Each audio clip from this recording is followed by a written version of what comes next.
Hey families, welcome to our channel Anjali Prakash vlogs. எல்லோரும் பொங்கல் வந்து நல்லா செலிப்ரேட் பண்ணியிருப்பீங்கன்னு நினைக்கிறேன். நாங்களுமே சூப்பராக செலிப்ரேட் பண்ணியிருந்தோங்க. அண்ட் வந்து வில்லேஜில் சொல்லவே வேணாம், அவ்வளோ சூப்பராக இருந்தது.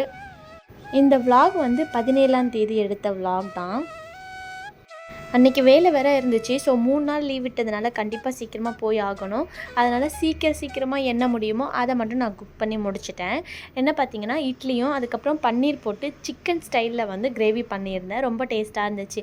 ஒன்றும் இல்லைங்க, எல்லாத்தையும் போட்டு மசாலா எல்லாத்தையும் போட்டு நம்ம குக் பண்ணி முடித்த பிறகு ஃபைனலாக வந்து தனியா, மிளகுத்தூள், அதுக்கப்புறம் வந்து சில பிரியாணி மசாலாஸ் இருக்கும் இல்லையா, அதையுமே கொஞ்சம் போட்டு நல்லா பவுடர் பண்ணிவிட்டு 1 ஸ்பூன் ஆட் பண்ணி பாருங்கள்.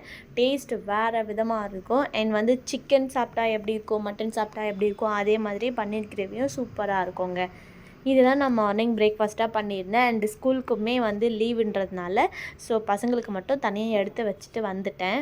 வீட்டில் இருக்கிறவங்க ஊட்டி விட்டுருவாங்க. எனக்கு ஒரு விஷயம் சுத்தமாக புரியலைங்க. என்னன்னு பார்த்தீங்கன்னா, நம்ம லைஃப்பில் வந்து முன்னேறுறோமோ இல்லையோ, பட் முன்னேறணும்னு சொல்லிட்டு ஒரு அடி எடுத்து வைப்போம். அதுக்காக முயற்சியும் பண்ணுவோம். கடுமையான முயற்சியும் சில டைம் நம்ம கண்டிப்பாக பண்ணுவோம்.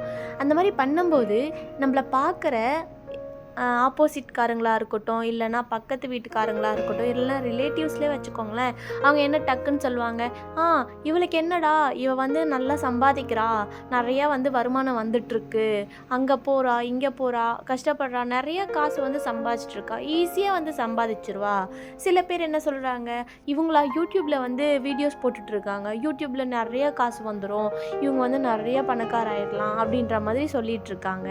ஸோ நிஜமாக சொல்கிறேன், ஒவ்வொருத்தர் கஷ்டம் அவங்களுக்கு மட்டும்தான் புரியும். நம்ம வந்து புறம் பேசுகிறது பெரிய விஷயம் கிடையாது. பட் அது ஏன் பேசணும், அந்த பிளேஸில் நம்ம இருந்தால் நம்மளை பற்றி இன்னொருத்தவங்க பேசினா நமக்கு எவ்வளோ வலிக்குமோ சேம் அதே மாதிரி தான் அந்த டைமில் அவங்களுக்குமே வலிக்கும். இது ஏன் புரிய மாட்டேங்குதுன்னு தெரியல. அது மட்டும் இல்லாமல் ஒரு ஃபங்க்ஷன் ஏதாச்சும் அட்டென்ட் பண்ணுறோன்னு வச்சுக்கோங்களேன், நம்ம கிட்டே இருக்கிற ஏதோ ஒரு நார்மலாக இருக்கிற ஜுவல்ஸ் வந்து போட்டுட்டு போவோம். இதர் வந்து கோல்டாக இருக்கலாம், அப்படி இல்லைன்னா நம்ம வந்து நார்மல் கடையில் விற்கிறதாகவும் இருக்கலாம். அந்த கல்யாணத்தில் பார்த்திங்கன்னா ஆப்போசிட் சைடில் வரவங்க நம்ம ரிலேஷன் எல்லாருமே வந்து நல்லா கிராண்டான சாரீ, ரொம்ப காஸ்ட்லியான சாரீஸ், அதுக்கப்புறம் வந்து ஜுவல்ஸ் எல்லாமே ரொம்ப அழகாக போட்டிருப்பாங்க. ஸோ அவங்க வந்து நம்ம ஒரு பார்வை பார்ப்பாங்க பாருங்கள், என்ன இது போட்டுட்டு வந்திருக்காளே அப்படின்ற மாதிரி அந்த பார்வையில் நம்ம கண்டுபிடிச்சிடலாம். இவங்க வந்து நம்மளை கொஞ்சம் கிடையாது, ரொம்பவே வந்து டேமேஜ் பண்ணுறாங்க அப்படின்னு சொல்லிட்டு. இருந்தாலும் அந்த டைமில் வந்து நமக்கு வலிக்காது தான். பட் வீட்டுக்கு வந்து யோசிச்சு பார்க்கும்போது, இப்படியெல்லாம் இருக்காங்களே, மக்கள் இப்படியெல்லாமா இருப்பாங்க, ஒரு தங்கத்துக்கு அதுக்கப்புறம் ஒரு சாரீக்கு இருக்கிற வேல்யூ கூட ஒரு மனசுக்கு, ஒரு மனுஷனுக்கு இல்லையே அப்படின்ற மைண்ட் செட் வந்து எனக்கு தோணிகிட்டே இருக்கும். நான் உங்ககிட்ட ஷேர் பண்ணிக்கிறது இந்த 1-2 தான். ஆனால் இதை தாண்டி நிறைய விஷயங்கள் என்னோடய லைஃப்பில் வந்து அந்த மாதிரி நடந்திருக்கு. ஏன்னா காசு இருக்கும்போது ஒரு மாதிரியாக நம்மளை பார்க்குறாங்க, அட் தி சேம் டைம் காசு இல்லாத போது ஒரு மாதிரியாக ட்ரீட் பண்ணுறாங்க. இது எனக்கு சுத்தமாக பிடிக்கல. இது எந்த விதத்தில் நியாயம்னு சொல்லிட்டு கண்டிப்பாக நீங்களுமே கமெண்ட்ஸில் சொல்லுங்கள். எனக்கு நினைவு தெரிஞ்சதுலேருந்து சின்ன வயசுலேருந்தே எங்கள் வீட்டில் வந்து கொஞ்சமே கிடையாது, ரொம்பவே கஷ்டப்பட்டு தான் நாங்கள் வளர்ந்தோம். நாங்கள்லாம் எந்த ப்ரைவேட் ஸ்கூல்லையுமே படிக்கலை. நாங்கள் படித்தது எல்லாமே கவர்மெண்ட் ஸ்கூலில் தான் படித்தோம்.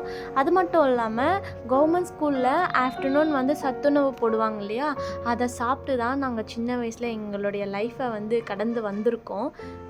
எங்களை பற்றி பேசணுன்னா கண்டிப்பாக ஒரு நாள் சுத்தமாக பத்தவே பத்தாது, அந்தளவுக்கு நாங்கள் கஷ்டப்பட்டிருக்கோம். அண்ட் இன்னொரு விஷயம் பார்த்திங்கன்னா, ஸ்கூலுக்கு போகும்போது எல்லாருமே செப்பல் போட்டுட்டு நடப்பாங்க. அதே மாதிரி எங்களுக்கும் ஆசை இருக்கும், என்னடா செப்பல் போட்டு நம்மளுமே போகணும், அதுவே பெரிய ஆசையாக இருக்கும். ஆனால் என்ன பண்ணுறது, நம்ம வீட்டில் வறுமை, அதனால் செப்பல் கூட வாங்கி கொடுக்க முடியாத ஒரு சுச்சுவேஷன். அதையுமே அவங்களுக்கு வந்து அவங்க மைண்டுக்கு தோணாது செப்பல் வாங்கி கொடுக்கணும் அப்படின்ட்டு. சரி, இன்றைக்கி வந்து சாப்பாடு செய்யறதுக்கு காசு வேணும், அதுக்கு தான் உழைப்பாங்களே தாண்டி எங்களுக்கு செப்பல், நல்ல துணி அதெல்லாம் அவங்க யோசிக்க மாட்டாங்க. இருக்கிறத வச்சு நாங்களுமே அட்ஜஸ்ட் பண்ணி போட்டுப்போம். அந்த மாதிரி செப்பல் கூட இல்லாமல் நாங்கள் ஸ்கூலுக்கு போனது உண்டு. அதுக்கப்புறம் அங்கே ஸ்கூலில் வந்து வெளியெல்லாம் கடைங்க போட்டிருப்பாங்க இல்லையா, அந்த கடைங்களில் வாங்கி சாப்பிட்றதுக்காக எங்கள் அப்பா வந்து 5 பைசா தருவாங்க. எனக்கு தெரிஞ்ச 5 பைசா அந்த காலத்துலேயே உண்டு. அப்படி இல்லைன்னா 20 பைசா 4 அந்த மாதிரி 4 25 பைசா அந்த மாதிரி தருவாங்க. நான் என்ன பண்ணுவேன்னா ஸ்கூல் யூனிஃபார்ம் இருக்கும்ல, அதில் ஒரு சின்ன குட்டியாக ஒரு ஜோபி கூட இருக்கும், அதில் எடுத்து வச்சுப்பேன். எடுத்து வச்சுட்டு சரி தம்பி வந்து நம்மளை விட சின்ன பையன், நமக்கு என்ன மாதிரி தோணும், எல்லோரும் சாப்பிடும்போது நமக்கு ஒரு ஃபீலிங் இருந்திருக்கும் அந்த டைமில்.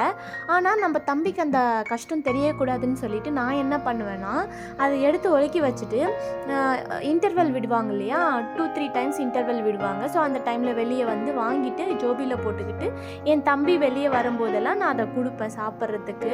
அடுத்தால பார்த்து ஏங்கக்கூடாதுன்ற மாதிரி என் தம்பியை வந்து நான் அந்த அளவுக்கு பார்த்துக்கிட்டேன். எனக்கு அந்த வயசுலேயே வந்து ஏன்டா நம்ம இவ்வளோ கஷ்டப்படுறோம், ஒரு நோட் புக், ஒரு பென்சில், அதுக்கப்புறம் ஒரு பென்னு, ஒரு எரேசர் வாங்க கூட எங்களால் முடியாது. அது எல்லாமே எங்கள் சார் தான் எனக்கு கிஃப்டாக கொடுப்பாங்க. அது கூட எப்படி கிஃப்டாக கொடுப்பாங்கன்னா, இந்த போட்டியெல்லாம் வைப்பாங்க ஸ்கூலில், கட்டுரை போட்டி, அதுக்கப்புறம் வந்துட்டு ஸ்பீச் பண்ணுறது, அதுக்கப்புறம் ரன்னிங் ரேஸ் பண்ணுறது, இந்த மாதிரியெல்லாம் போட்டி வைக்கும்போது இதில் எல்லாத்துலேயுமே வந்து கண்டிப்பாக நான் ப்ரைஸ் எப்படியாச்சும் அடிச்சிருவேன். நான் பார்ட்டிசிபேட் பண்ணுற எல்லா ப்ரோக்ராம்லேயும் கண்டிப்பாக ஃபஸ்ட் ஆர் செகண்ட் இந்த 2த்தில் ஏதாச்சும் ஒரு கிஃப்ட் வந்து எனக்கு கொடுத்துருவாங்க. அந்த மாதிரி வந்து நான் கான்ஃபிடெண்ட்டாக நம்ம தான் வின் பண்ணணும் அப்படின்ற மாதிரி நான் கண்டிப்பாக அதில் போய் கலந்துப்பேன். அதே மாதிரி வின் பண்ணுவேன்.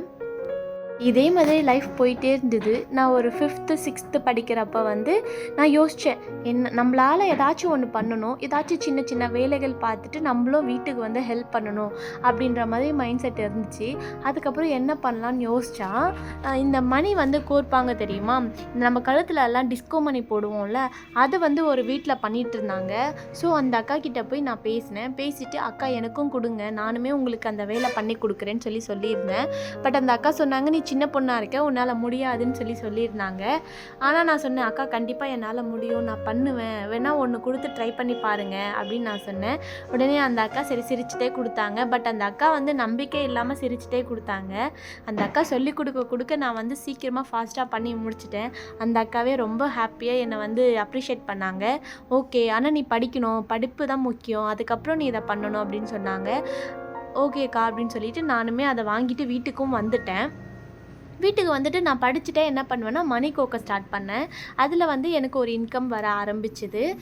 ரொம்ப கிடையாதுங்க, ஒரு டசன்னா 12 மணி கோத்தா 4 தருவாங்க. 4 25 பைசா தருவாங்க.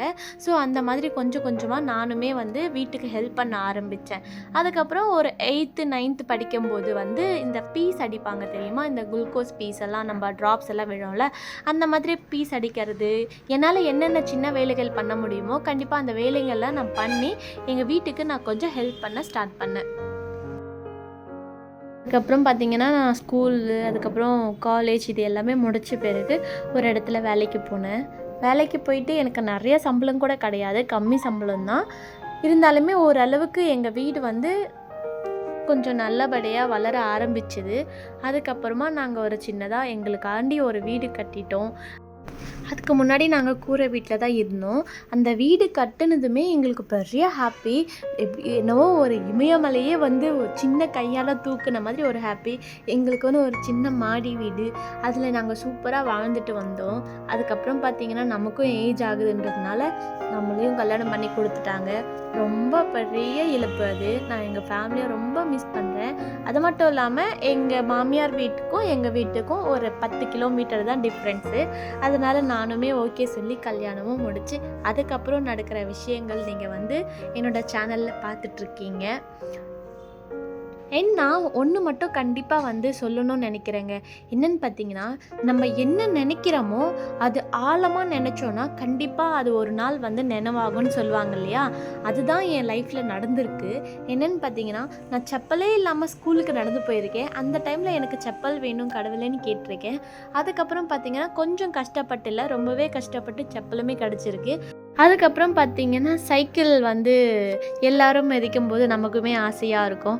அந்த மாதிரி சைக்கிள் கிடச்சா நல்லாயிருக்கும் முருகா அப்படின்னு சொல்லிட்டு நானுமே சாமிக்கிட்ட வேண்டியிருக்கேன். அதுவுமே கொஞ்ச நாள் கழித்து 12th வந்து நமக்கு +1 படிக்கும்போது முடிவில் வந்து சைக்கிள் வந்து கிஃப்டாக கொடுத்தாங்க. ஸோ அந்த சைக்கிளுமே கிடச்சிது. அதுவும் கவர்மெண்ட் கொடுத்த சைக்கிள் தான். பட் நான் கேட்டு அதுக்கப்புறம் எனக்கு அந்த சைக்கிளுமே கிடச்சிது. அதுக்கப்புறமா நான் வேலைக்கு போகும்போது, நான் வேலைக்கு போகிறதுக்கு முன்னாடியே நிறைய பேர் ஸ்கூட்டி ஓட்டுவாங்க. ஸோ எப்படி தான் ஸ்கூட்டி ஓட்டுறாங்கன்னு தெரிலப்பா. ரொம்ப சூப்பர்ல. அவங்களுக்கு செம்ம திறமை அப்படி சொல்லிட்டு யோசிச்சிருக்கேன். அதுக்கப்புறமா நான் வேலைக்கு போயிட்டு அதில் வந்து டியூவில் போட்டு நான் ஸ்கூட்டி வந்து வாங்கினேன். அந்த டைம் பார்த்தீங்கன்னா, அந்த ஹாப்பிக்கு வந்து சொல்கிறதுக்கு வார்த்தையே கிடையாது. ஏன்னு பார்த்தீங்கன்னா, அப்பா நம்ம கூட ஸ்கூட்டி வாங்கிட்டோம்னா, அந்த ஸ்கூட்டி வந்து எனக்கு அந்த டைமில் ஒரு ஏரோப்ளேன் மாதிரி, பரவாயில்ல நம்மளும் வந்து இந்த மாதிரி ஸ்கூட்டி வாங்கிட்டோம் அப்படின்ற மாதிரி இருந்துச்சு. ஆக்சுவலாக அந்த ஸ்கூட்டி பார்த்தீங்கன்னா, நான் டியூவில் தான் எடுத்தேன். 3 இயர்ஸ் வந்து டியூ போட்டு தான் எடுத்தேன். மந்த்லி சேலரி வந்தோடனே கண்டிப்பாக அதை ஃபஸ்ட்டு வந்து நான் பே பண்ணிடுவேன். அந்த மாதிரி 3 இயர்ஸ் கழிச்சு அந்த டியூ வந்து முடிஞ்சிருச்சு. அதுக்கப்புறம் பார்த்தீங்கன்னா, சில வருஷங்கள் கழிச்சு எனக்கு கல்யாணம் ஆச்சு. அப்போ கூட நாங்கள் கார் வாங்கணும்னு சொல்லிட்டு மைண்ட் செட் இல்லை. நான் ப்ரெக்னெண்ட்டாக இருக்கும்போது கொரோனா டைம். அந்த டைமில் வந்து நம்ம சேஃபாக போகணும் அப்படின்றதுனால எங்கள் ரிலேஷன்ஸ் கிட்ட வந்து கார் கேட்டிருந்தோம். அவங்களுமே 1 ஆர் 2 டைம்ஸ் வந்து நமக்கு கார் கொடுத்துருந்தாங்க. அதுக்கப்புறம் பார்த்திங்கன்னா, நான் டெலிவரி பார்த்த இடம் வந்து சேத்பேட் ஜோசப் ஹாஸ்பிட்டலில் தான் நாங்கள் டெலிவரி பார்த்தது. ஸோ டெலிவரி டேட்டும் வந்து கிட்ட வந்ததுனால நமக்கு டெலிவரியும் ஆயிடுச்சு. டெலிவரி ஆன பிறகு ஒரு 2 ஆர் 3 டைம்ஸ் வந்து நான் செக் பண்ணுறதுக்காக கூப்பிடுவாங்க இல்லையா, பேபி வெயிட் எல்லாம் எப்படி இருக்குது அப்படின்ற மாதிரி கூப்பிடுவாங்க.